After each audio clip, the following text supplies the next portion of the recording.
Сиромаштија, семејно насилство, политички злоупотреби, ова се најчестите форми на злоупотреби на децата во Македонија, покажува најновиот извештај на невладината Медјаши. Само 4 малолетници во изминатите 6 месеци се охрабриле да пријават злоупотреба.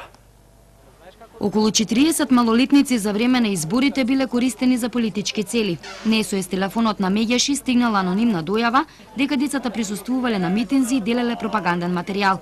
Но ова не е единствената злоупотреба што ја трпеле децата, стои во полугодишниот извештај на оваа невладина организација. Главни проблеми се сиромаштијата и насилството и економската криза во многу ја влоши состојбата со злоупотреба на децата, нивните права и насилство не само во семејството, туку во училиштето и во околината децата каде што престојуваат, живеат и другаруваат.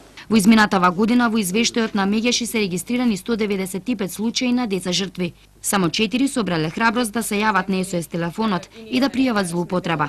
Најчесто трпеле психичко и физичко насилство од родителите. За оваа половина од годината имавме еден случај на дете избегано од дома како резултат на жртва на семејно насилство. Благодарение на нашите напори и благодарение на координацијата со Центарот за социјална работа, тоа дете беше соодветно згрижено. Во европски рамки со економската криза се зголеми насилството врз децата, покажува извештајот на глобалната мрежа на СОС телефони. На линиите за помош на деца биле примени 58 милиони повици во изминативе 10 години.